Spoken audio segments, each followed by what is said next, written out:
When I say trauma is your power, or trauma is your wisdom, or trauma is your birthright, that can sound so offensive if you still believe that trauma was the event, right? Because let's say the event was abuse. That translates into me saying abuse is your birthright, abuse is your power, abuse is your wisdom. And that translates into this spiritual new age concept of I had to learn a lesson. It was my suffering that I had to learn. I did something in a past life, wherever we go with it. I don't buy that. With all respect to that community, it doesn't resonate for me. What resonates for me is an event occurs, abuse, shock, horror, whatever the event is. It can be as simple as watching a movie when you're 3 that scared you, or it can be like going to war. It can be really any spectrum. An event occurs, and my body has an overwhelming response to that event. That overwhelming response is the charge I talk about. Now, what created the charge? My body did. The charge, the other way to say charge is energy. So my body created such an overwhelming surge of energy in response to what it believed was a threat, okay? That's in the moment of a trauma, that's what's happening. My body creates overwhelming energy in response to an overwhelming event. That's my power I'm talking about, that energy. That same energy, that's the energy we make love from. It's the energy women birth children from. It's the energy we fertilize an egg from. It's a cosmic energy of birth, compassion, inspiration, creativity, digestion, exercise, joy, laughter, ecstasy. That's the same energy as trauma. It's just used in a different way, and that's important to understand. So trauma is that same life force energy that's stuck somewhere in the body. It's unconscious, which when I hear of subconscious, I think of the body. We think of the conscious being up here somewhere. Well, sub is neck down. So our body's holding all this memory of trauma and the storage of that energy, right, from the traumatic event. And so our life force, our vitality, our joy, our sexuality, our ability to digest, our ability to experience life openly, that life force energy suddenly feels like it was robbed. We feel like we lost it. We feel like someone took it sometimes. And what's interesting is no one took it. Our bodies just placed it somewhere else and locked it up. So it feels like it was taken from us, but it's hiding in us. So take that in. Your life force, your happiness, your freedom was never taken from you. It's hiding in you. It's waiting for things to settle down so it can come out again. And when you're traumatized, it forgets how to come out again. It doesn't believe it's allowed to come out again. So it stays stored and locked away. So what happens? We start living. We live from this unconscious traumatized body.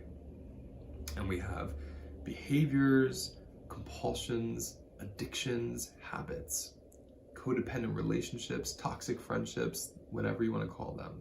We live a whole life based on unconsciously trying to regulate this very powerful energy that's been stuck somewhere.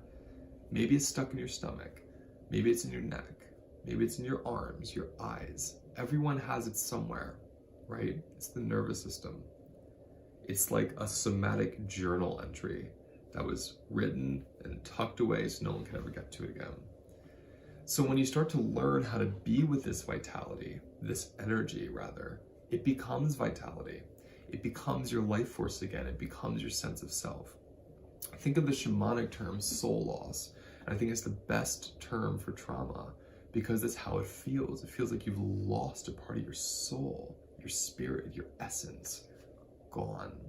Any modality where you're working with your trauma and you're learning where that charge is and how to integrate the charge, I see it as a very shamanic, holistic, cosmic, magical even experience. It's been studied how this charge gets held in the nervous system. When we are doing trauma work that comes back to the body, understands the charge, and teaches us how to be conscious and speak with it, we are in perfect flow with our body. We have vitality again. We have life force again. We're able to show up in the world no matter how stressful or triggering the world can be, and feel safety because our bodies feel safe. That's profound. That's sustainable. That's long-lasting. Before we learn how to do that, we live from an unconsciously traumatized body, which means an unconsciously traumatized mind. Our bodies and our minds and our beliefs and our physical functions all come from unconscious trauma when we haven't worked with it in this somatic way I'm speaking of. So that looks like addiction, right? Like I said, compulsions, habits, and it's so innocent. It's when we have those questions like, why do I drink wine every night when I know it makes me gain weight or I feel horrible the next morning? Why do I binge watch Netflix for 8 hours and do nothing all day? Why do I avoid people when I really want friends? Why do I use heroin and smoke cigarettes and eat a ton of potato chips when I know it's not what I want? That's a mind-body disconnect. It's so innocent. You know, if you're an addict or you work with addiction or you were an addict, listen to my words. An addict is just someone desperate to find safety and doesn't know how. It's someone that experiences consciously or unconsciously such consistent levels of threat in their life that they will do anything to remove that level of threat. And it's unconscious. That stored energy, that trauma that's hiding in your body, it is motivating these decisions. It's moving you. And when you start doing somatic work, you learn how to move it. You learn how to let it move through your body. So when you go to grab wine, you realize, wow, okay, I don't want the wine. My body's just grabbing this wine. Let me sit with my body. You learn how to move the charge so you don't need the wine to subdue or depress your system. You did it just by listening to yourself. So when I say trauma is your power, trauma is your wisdom, trauma is your birthright, I mean your vitality is your power, your vitality is your wisdom, your vitality is your birthright. And right now that vital energy of life and life force and cosmic awareness, really, that energy is confused and it's being used against you because it's being stored somewhere. It isn't able to come out and play and be in the world. It's not integrated.